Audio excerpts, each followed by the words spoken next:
শুধু দাম বাড়ালেই হবে না, তামাকের ব্যবহার বন্ধে সচেতনতা ও আইনের কার্যকর প্রয়োগ দরকার বলে মনে করেন বিশিষ্টজনেরা। তাদের মতে তামাক কোম্পানির শেয়ার থেকে সরকারের অংশ সরিয়ে নিতে হবে। জাতীয় প্রেস ক্লাবে বেসরকারি সংগঠন প্রজ্ঞা, আস্থা এবং টোবাকো ফ্রি উইংয়ের সংবাদ সম্মেলনে এসব কথা বলেন তারা। শারফুল আলমের রিপোর্ট। নানা উদ্যোগের পরও কমছে না ধূমপান সহ তামাকের ব্যবহার। গ্লোবাল অ্যাডাল্ট টোবাকোর তথ্য মতে 2009 সালের তুলনায় 2017 সালে সিগারেট ব্যবহারকারী সংখ্যা বেড়েছে 15 লাখ। ত্রুটিপূর্ণ করনীতির কারণে প্রতিবেশী দেশের তুলনায় দাম কম থাকায় বাংলাদেশে তামাক সেবীর সংখ্যা বাড়ছে।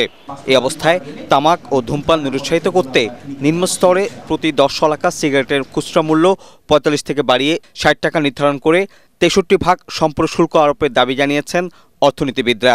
এবং একই সঙ্গে কর বাড়াতে হবে যাতে করে যারা কোম্পানিগুলো আছেন তারা তাদের মুনাফার যে জায়গাটা সেটা কমে যায় এবং আস্তে আস্তে তারা যেন এই যে ব্যবসা সেই ব্যবসা থেকে চলে যান, এবং তারা চলে গেলে আস্তে আস্তে তখন এটার ব্যবহারটাও কমে যাবে এবং যোগানও কমে যাবে।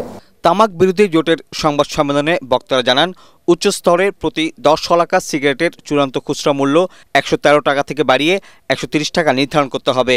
এছাড়াও 65% সম্পূরক শুল্ক বহালের কথাও বলেন তারা। খালি দাম বাড়ালে হবে না, দাম বাড়াতে হবে এবং সচেতনতা বাড়াতে হবে। এই দুই কাজটি আমাদের করতে হবে এবং সেই কাজগুলো আপনারা করবেন।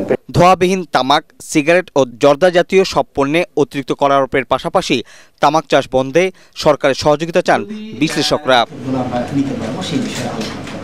শারফুল আলম, এটিএন বাংলা, ঢাকা।